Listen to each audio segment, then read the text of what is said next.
Boa noite, meus queridos. A graça e a paz para vocês que estão aqui e para vocês que estão em casa também. Lá atrás tem um querido irmão, Anderson. Ele estudou comigo lá no Ibadetrim, no seminário. Fizemos amizade naquela época, já faz um tempo que nós não víamos. Ele está aqui para representar o professor Adair, também foi meu aluno lá. Você não é obrigado a votar no Adair, mas você pode pegar um folhetinho dele no final do culto, o Anderson vai entregar, tá bom? Mas não se sinta constrangido, viu? Camila, pode ficar tranquilinha aí. Antes de nós começarmos o estudo, eu quero dar ciência para a igreja de alguns motivos de oração que nós temos feito e temos recebido resposta. O Nicolas é uma criança, acho que nem tem nem um ano ainda de idade, estava internado na UTI, quase que desenganado pelos médicos, mas o meu sobrinho mandou uma mensagem dizendo: olha, Titão, ele já saiu da UTI, está no quarto, e o bichinho já está respirando, então continue orando pelo Nicolas. A Viviane também estava na UTI e já está no quarto, bem, esperando só a oportunidade para voltar para casa. Lembra de orar pelo pastor Bira, ele é um dos nossos pastores lá em Belém do Pará, da igreja de Coqueiro.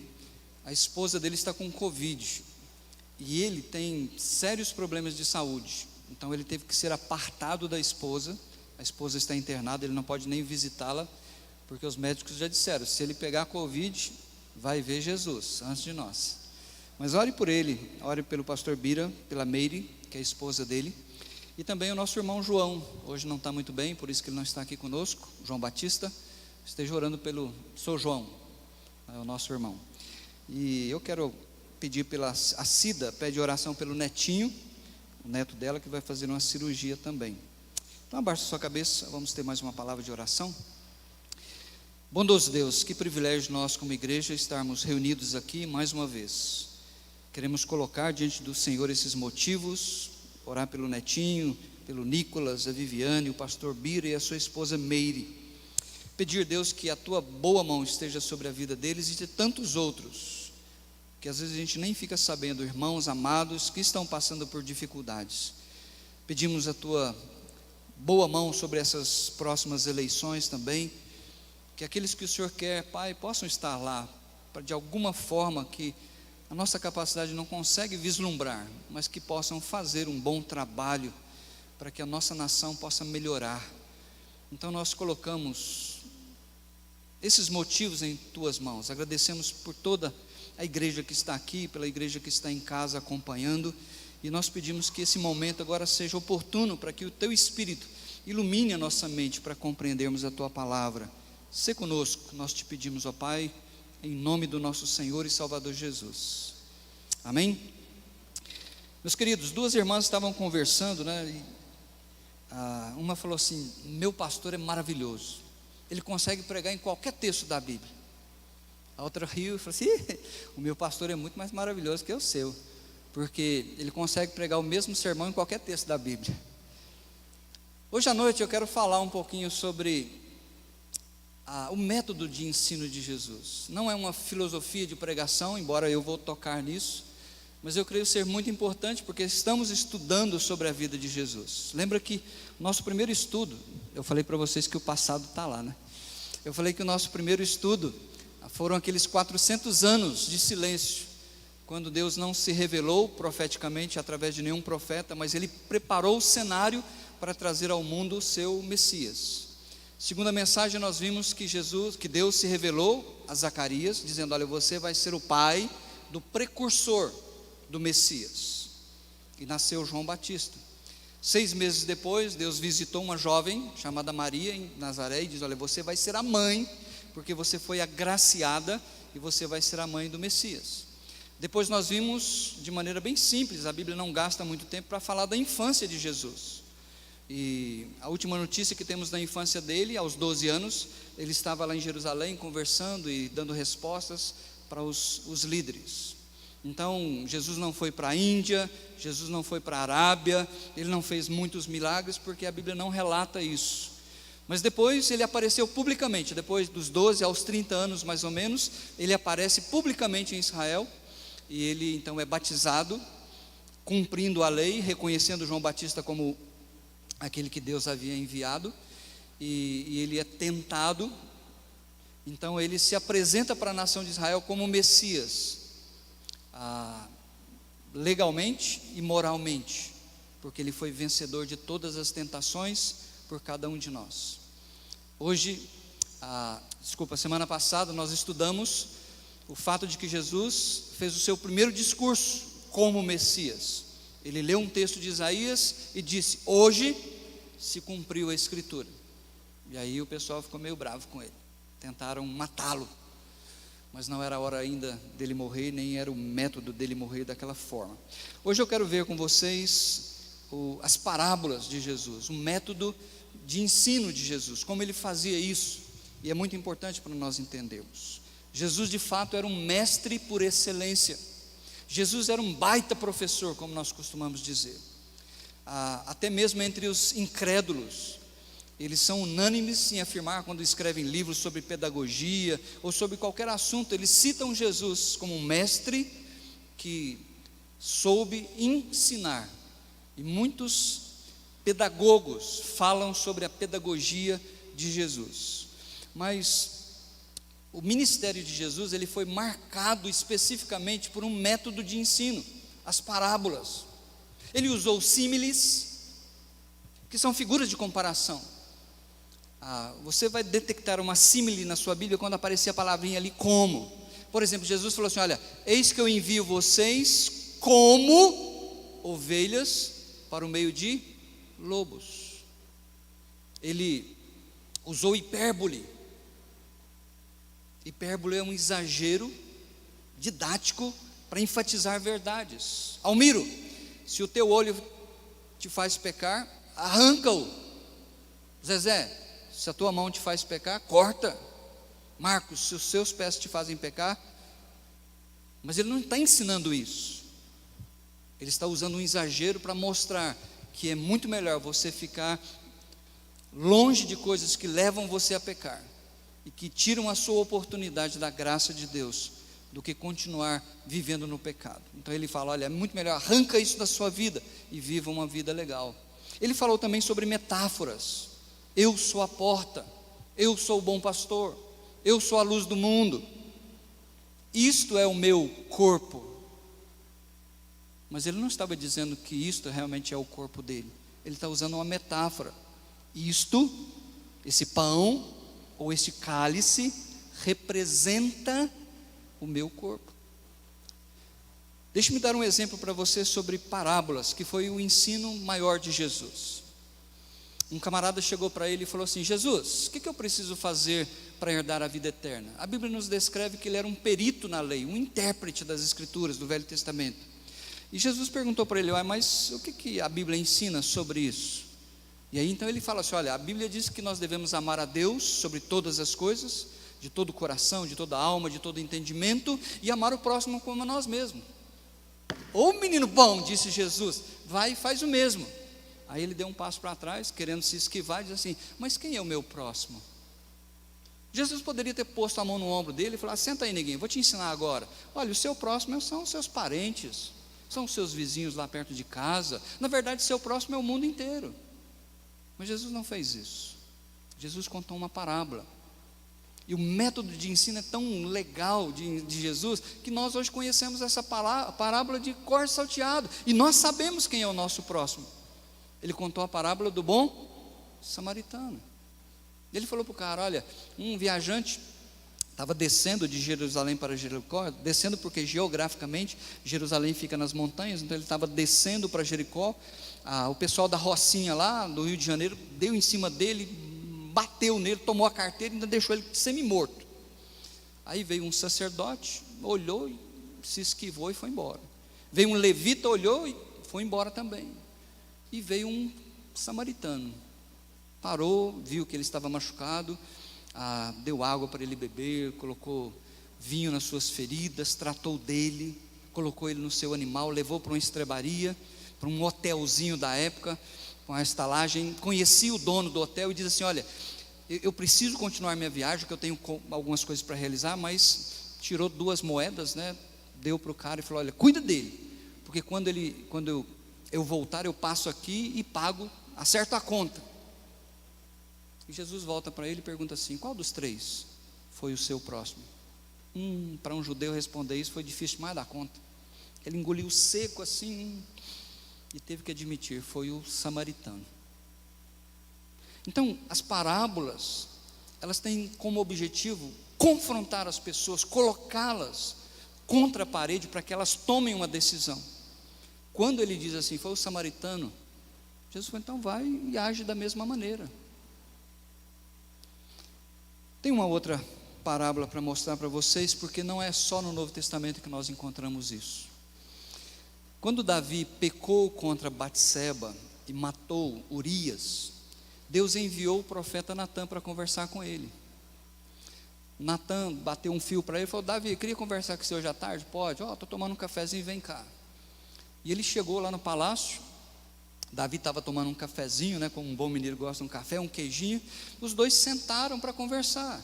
Mas olha, Natã não chegou apontando o dedo em Davi, no rei, diz: olha Davi, Deus me mandou aqui porque você é um pecador, você adulterou e você matou, você numa só tacada desobedeceu 2 mandamentos.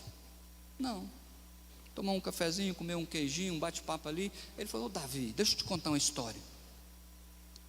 Aqui tinham 2 homens numa cidade próxima aqui de Jerusalém. Um era rico demais e o outro era pobre demais. O homem rico tinha várias ovelhas, ele tinha bois, o cara era rico, Davi. Mas o homem pobre tinha uma cordeirinha apenas, uma ovelhinha apenas. E ele gostava tanto dessa ovelhinha, Davi, você precisa de ver, era até bonito ver. Ele dava comida na mão, ela dormia ao lado dele, onde ele ia, a ovelhinha ia atrás. Mas aí, deixa-me contar uma coisa para o Senhor. Um dia, aquele homem rico recebeu na sua casa alguns amigos, e ele foi preparar um jantar. Em vez, rei, desse homem rico ir lá no fundo da sua horta, da sua fazenda, e pegar um dos muitos bens que ele tinha, muitas ovelhas, o senhor acredita que ele foi lá na casa do homem pobre e pegou a única cordeirinha que ele tinha e matou essa cordeirinha? Gente, quando Natã chegou nesse ponto da história, Davi já estava espumando na boca, já estava em pé e dizia assim: esse homem merece a morte.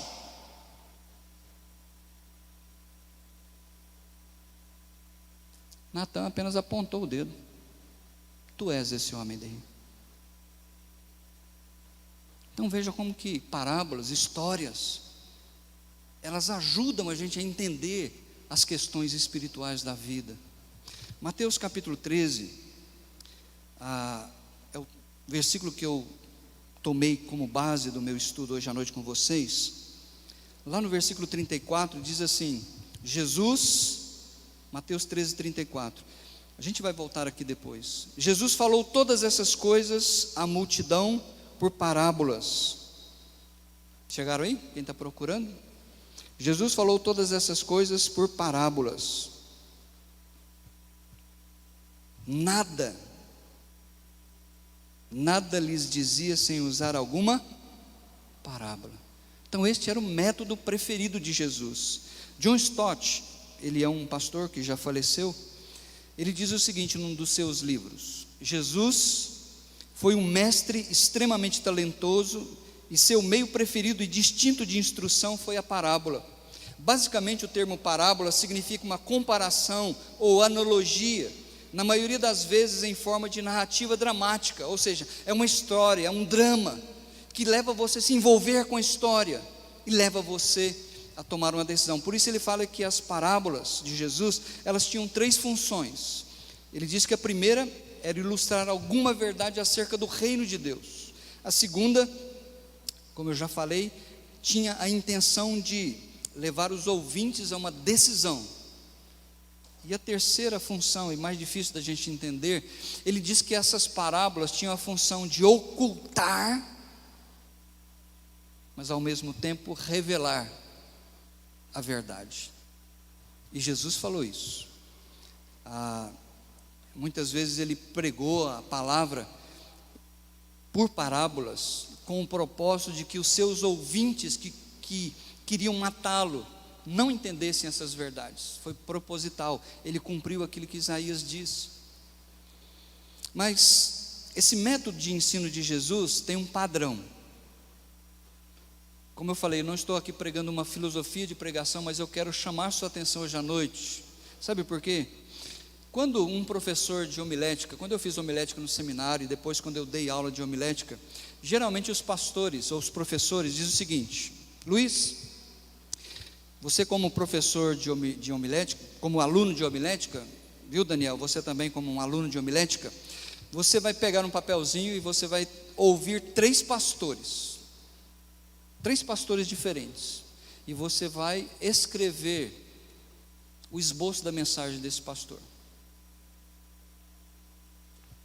Eu acho interessante que muitas vezes, eu até escrevi aqui para ler isso para vocês, os alunos quando voltam geralmente para a gente, eles dizem assim: professor, não consegui pegar qual foi a ideia do pastor, ele falou tanta coisa, parece que eu não consegui pegar um início, um meio e um fim, parece que ele ficou andando como um judeu errante, ele falava e voltava na mesma coisa e tal, e o sermão não foi compreensível, não conseguimos ver as divisões do sermão dele, e a queixa maior dos alunos geralmente são falta de lógica e de argumentação. Então você está me avaliando hoje à noite, no final você vai dizer: ó pastor, o senhor foi meio judeu errante, em vez de o senhor ir para um lugar, o senhor ficou passeando aí no deserto. Mas eu quero mostrar para vocês três características nesse padrão que é muito importante. A partir de hoje, qualquer sermão que você ouvir, seja do Titão, seja de qualquer outro professor, aguce os seus ouvidos, veja se ele segue esse padrão, que ao meu ver é muito importante. Quais são essas três características? A primeira delas é simplicidade.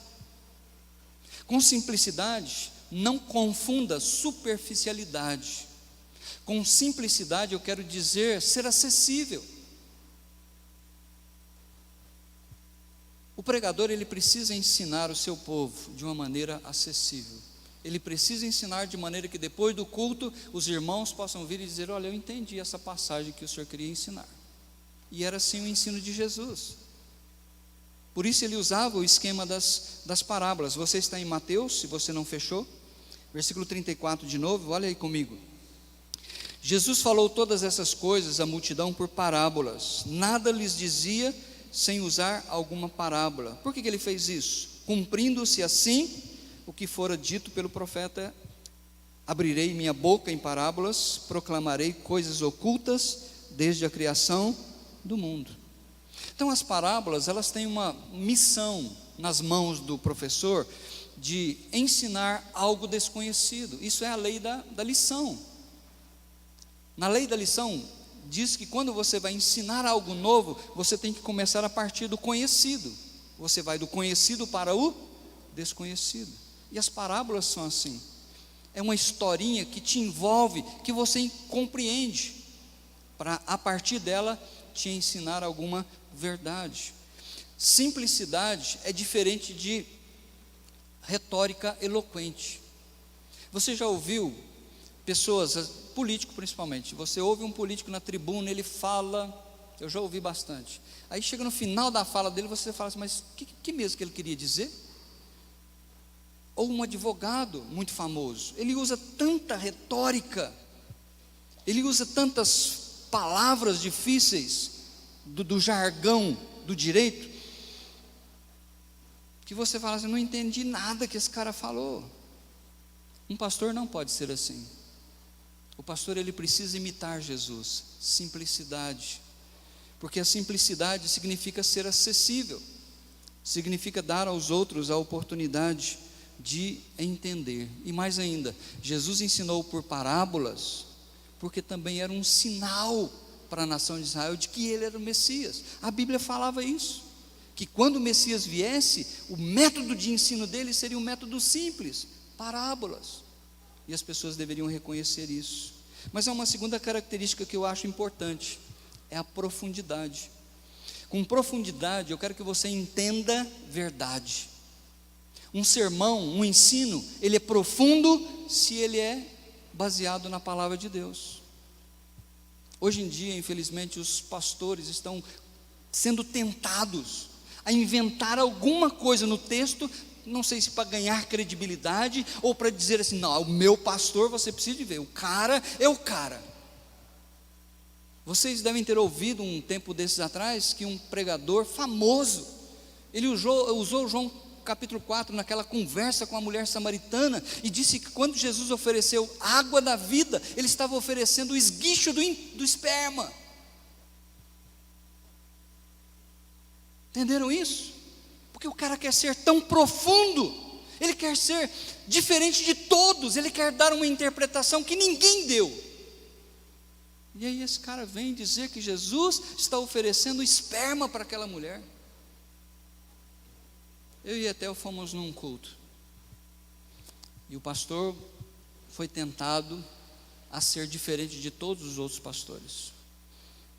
Ele disse ter tido uma revelação de Deus, porque eles querem ser profundos, eles querem ensinar algo que ninguém ensinou ainda, eles querem ser populares. E esse pastor então disse o seguinte, que Deus não gosta de pobre, pobreza não traz glória para Deus. E Deus revelou para ele estava deitado no seu quarto, e de repente quando ele olhou para o lado, Jesus estava sentado na cadeira, e Jesus falou para ele, pega a caneta e um caderno que eu vou te ditar um livro. Sabe por que o meu povo é doente? O meu povo é doente porque não tem fé, porque o profeta Isaías já falou que ele carregou sobre si as nossas enfermidades.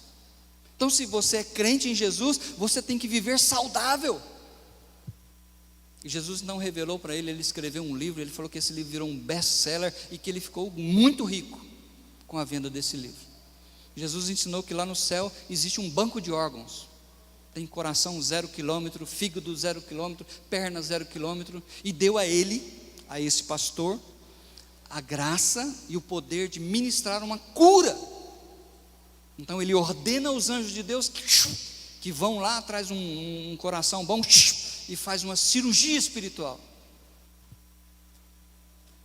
O que é isso?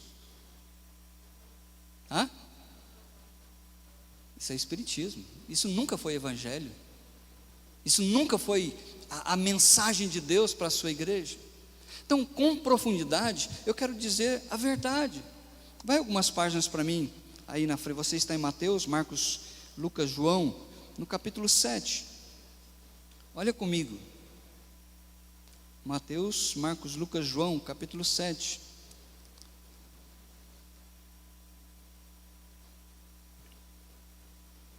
versículo 14,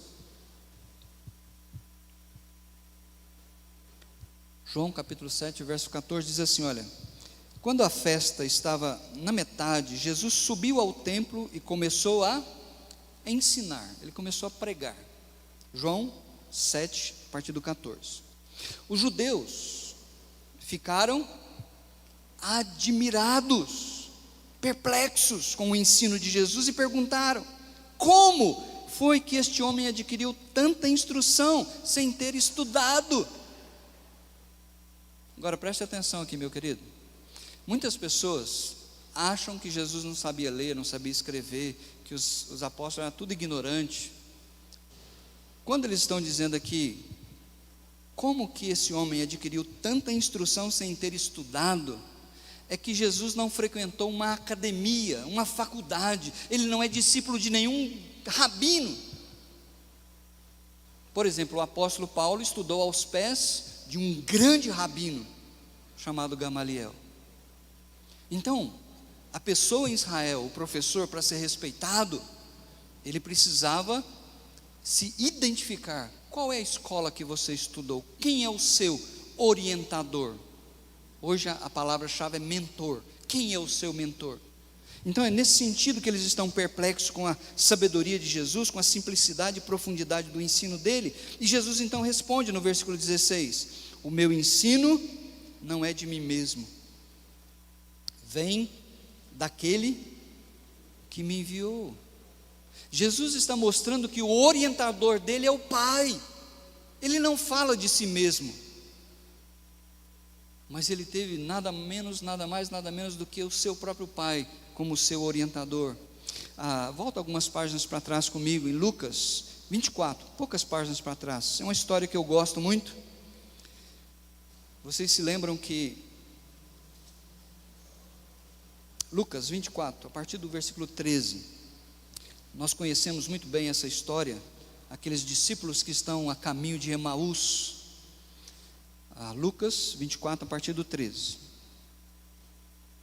Emaús, diz o texto aí, é uma cidadezinha, uma vila, né? Um bairro da cidade que ficava a 11 quilômetros de Jerusalém. Esses dois discípulos, eles são identificados pelos estudiosos como um casal.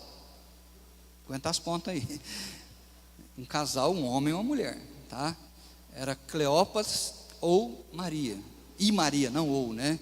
Esse Cleófas, ele e Maria, eles foram para Jerusalém para a festa da Páscoa, ou talvez eles foram porque ouviram que Jesus tinha sido preso. Eles identificam essa Maria como irmã da Maria, mãe de Jesus, então ela era tia de Jesus.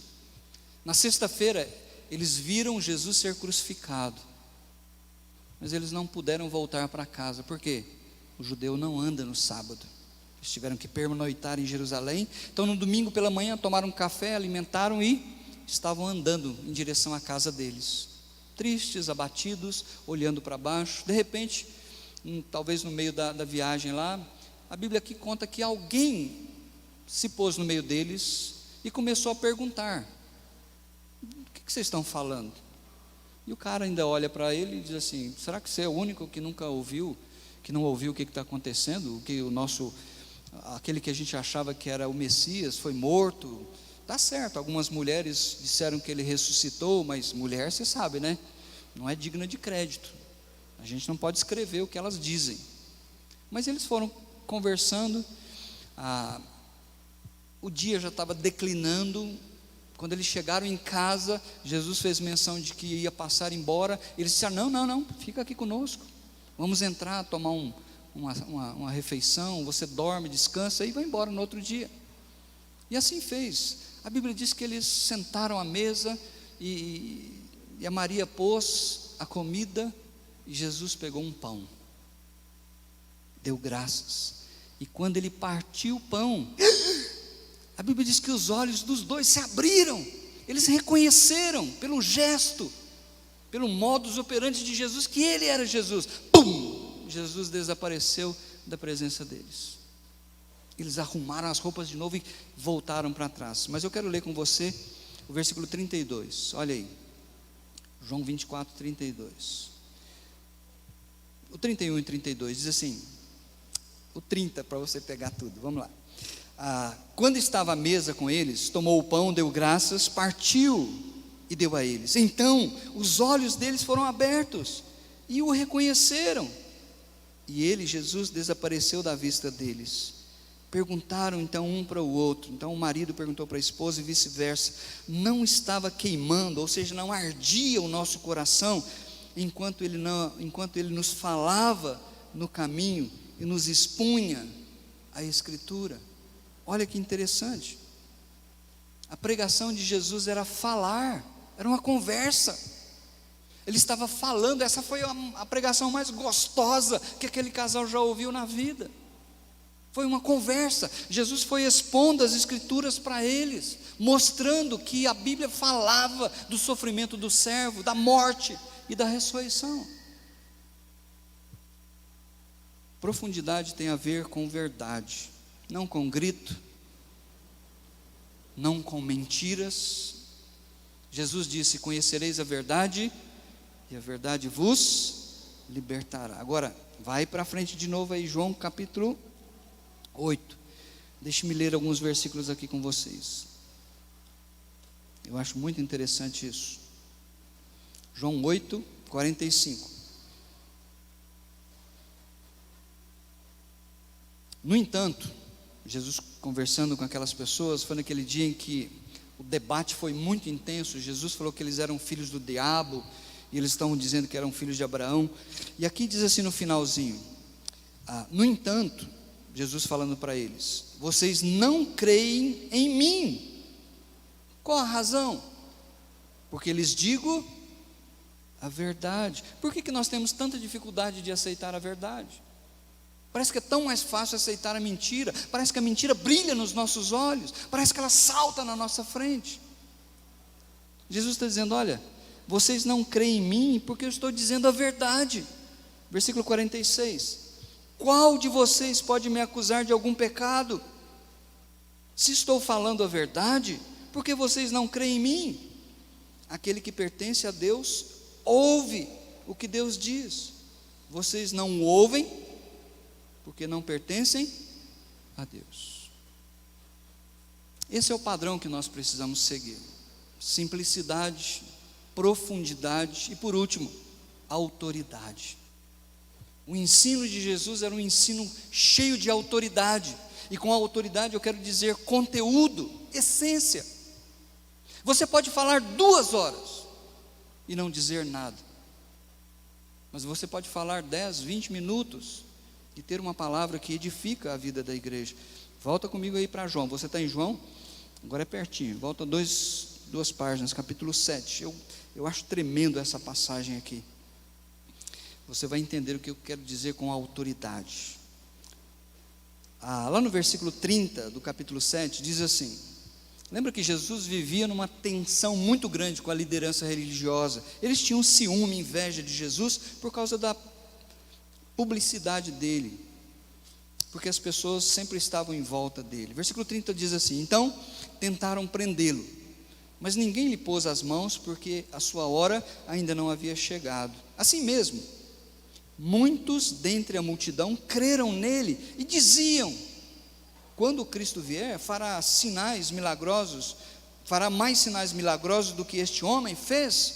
Realmente a multidão identificou que aqueles sinais eram evidências de que Jesus era o Messias. Mas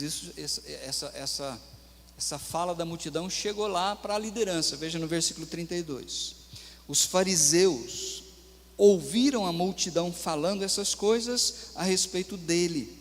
Então os chefes dos sacerdotes e os fariseus enviaram a polícia federal ao templo para prender Jesus.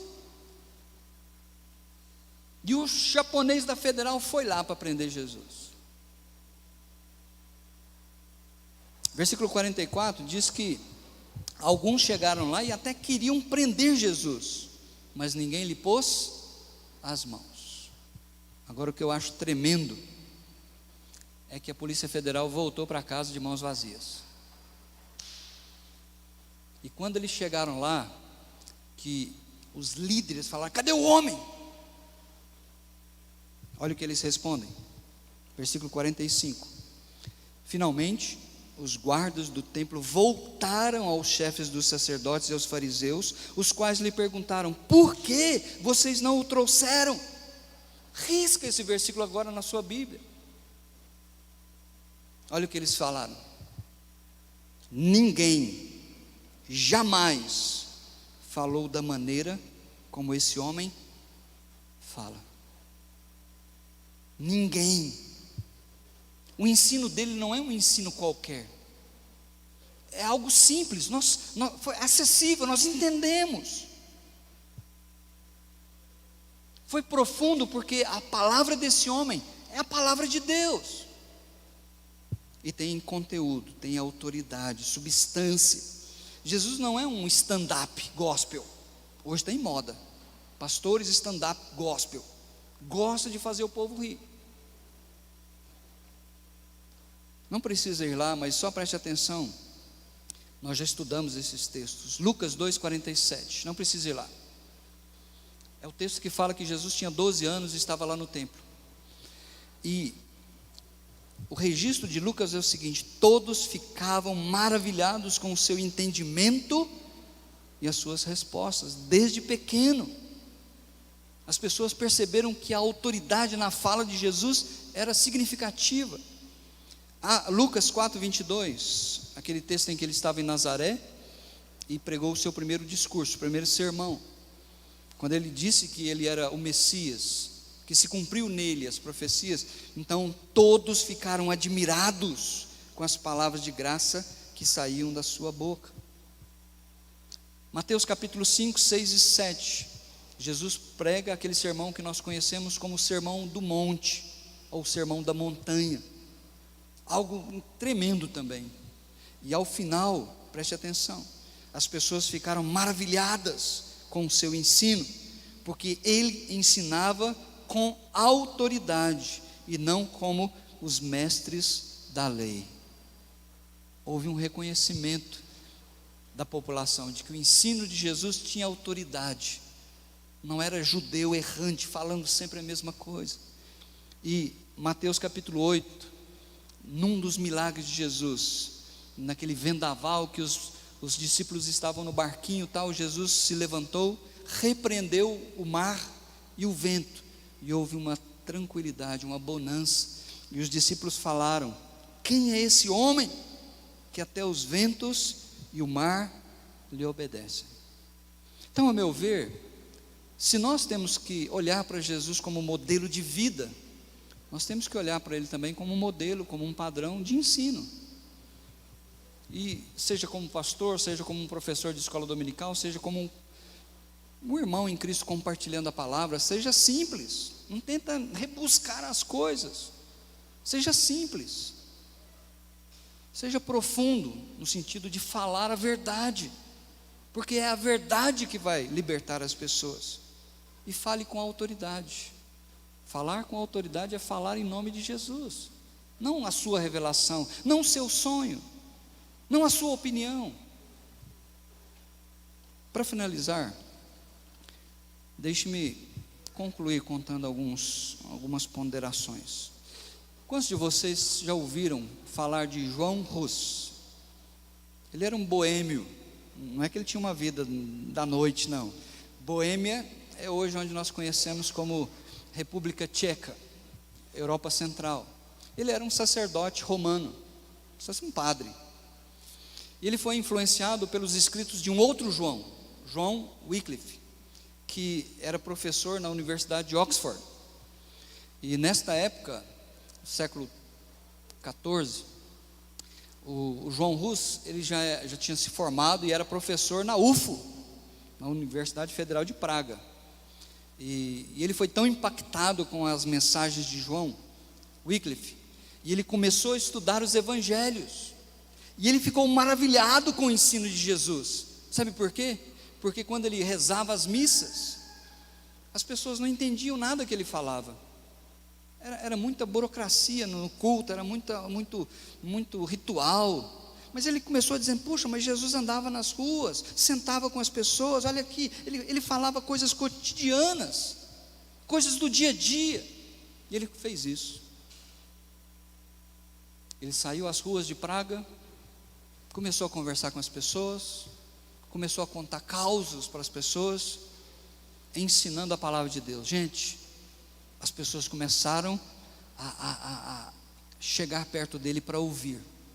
Ele atraiu muitas pessoas que começaram a compreender a palavra de Deus, porque ele simplesmente falava na língua do povo, de maneira simples.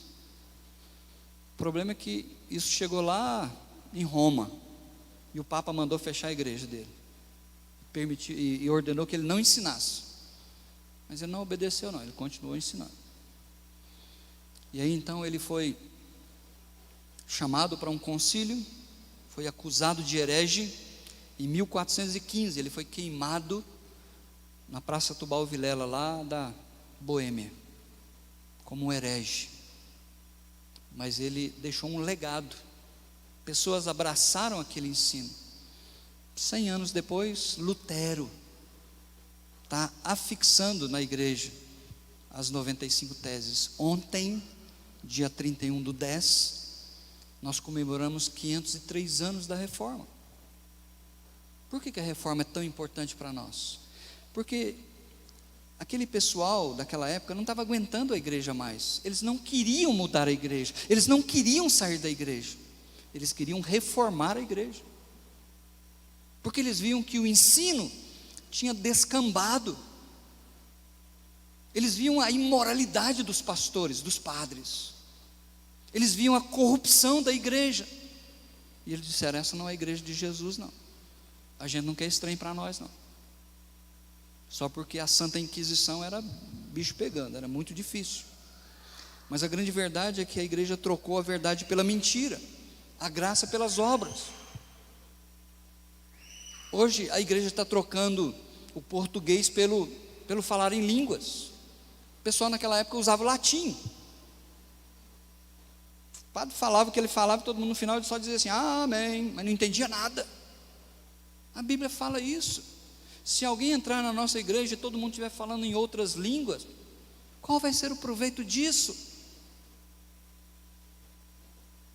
João, o último texto da Bíblia que eu quero ver com vocês, lá na sua terceira carta, lá perto de Apocalipse, não é o Evangelho, são as cartas.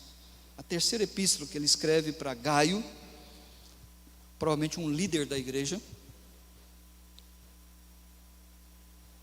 3 João.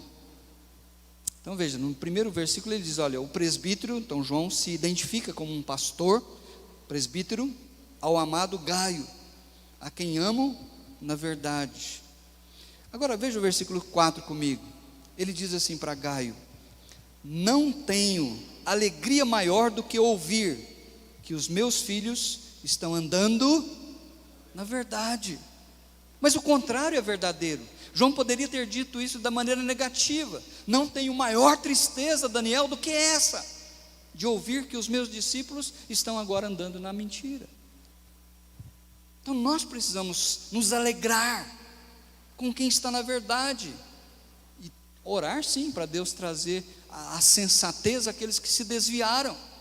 A Bíblia, quando Paulo escreve para Timóteo, ele diz que o pastor não pode ficar brigando, mas ele tem que ensinar com firmeza, na expectativa, na esperança de que Deus vai dar o arrependimento ao pecador, para que ele se desamarre das amarras do diabo e volte à sensatez, andar no caminho da verdade. Veja comigo o versículo 11 e 12 dessa carta. Paulo dizendo para Gaio: amado, não imite o que é mal, mas sim o que é bom. João vai dar 2 exemplos do que é mal e do que é bom. São 2 líderes da igreja, 2 homens. O primeiro está lá no versículo 9. Ele fala assim: olha, escrevi para a igreja, mas Diótrefes, que gosta muito de ser o mais importante, o bambambam, o melhor, o maior entre eles, não nos recebe. Mas versículo 12 ele diz assim: quanto a Demétrio, todos falam bem dele, e a própria verdade testemunha a seu favor. Nós também testemunhamos, e você sabe que o nosso testemunho é verdadeiro. Então olha, 2 líderes na igreja, Diótrefes, Demétrio, e Paulo está dizendo: imite o que é bom. O que é bom? É o cara que está na verdade, é o cara que está ensinando a palavra com simplicidade, com profundidade, com autoridade, como Jesus. Não dê espaço para Diótrefes, porque esse cara é do mal. Sabe, um pastor famoso essa semana, e vocês devem ter tido contato com isso, ele pregou um sermão domingo, e durante a semana a internet bombou.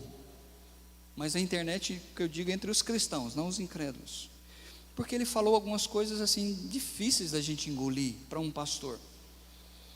E a convenção da qual ele é pastor já estudou o caso, está analisando, vai conversar com ele, ele corre o risco até de ser excluído. E alguns dizem assim: não, mas você precisa entender o que ele já fez, o que ele já ensinou. Legal, o diabo também já foi um anjo de Deus, o diabo também já viveu lá no céu, já deve ter cantado louvores junto com os anjos. Mas quem ele é agora? Ele é o adversário. Então eu não estou querendo jogar pedra nesse pastor, nesse irmão, mas eu estou dizendo que às vezes na tentativa, na tentação de querer ser muito conhecido, famoso, a gente barganha com a verdade.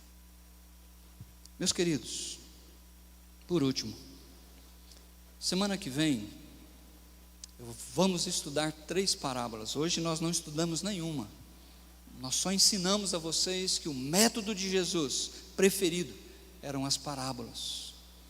E o método, a maneira como ele ensinava, era uma maneira simples, porém profunda e cheia de autoridade. Lucas capítulo 15, não precisa abrir, é o seu dever de casa. Tem 3 parábolas. 3 parábolas, você vai ler do primeiro versículo ao último versículo. Pega um caderninho e escreve assim, olha, do versículo tal ao versículo tal, é essa parábola. E você já tem a colher de chá, porque essas Bíblias hoje, elas tem títulos lá, legal. Aí você pega o versículo tal, o nome da parábola, versículo tal, e faz uma análise. O que você vai aprender? O que Jesus quis ensinar, contando aquelas 3 parábolas? Tente perceber no texto, para quem Jesus está contando aquelas parábolas. Qual que é o pega? Qual que é a questão que está acontecendo aí? Domingo que vem eu vou compartilhar com vocês. E você vai perceber, se você estudar a Bíblia de maneira tranquila, você vai chegar às mesmas conclusões que eu vou chegar aqui com vocês. Talvez uma coisa ou outra, um detalhe ou outro, eu vou trazer diferente.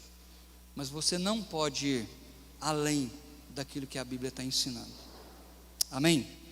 Meu desejo é que você se torne um ouvinte atento, como os bereanos, de preferência com caneta na mão. Eu não assisto uma palavra, um culto que eu não tenho uma caneta e papel na mão. Eu gosto de anotar. Gosto de anotar, por quê? Como aquelas 2 mulheres estavam conversando. Meu pastor, ele prega em qualquer versículo da Bíblia. A outra falou, o meu também, é muito mais maravilhoso do que o seu. Meu pastor pega a mesma mensagem em qualquer versículo da Bíblia. Então nós precisamos estudar a Bíblia, ficar atentos, para saber se aquilo que está sendo ensinado procede de Deus ou não. Siga Demétrio, o bom exemplo. Não siga Diótrefes, que tem muitos por aí. Que Deus abençoe a todos.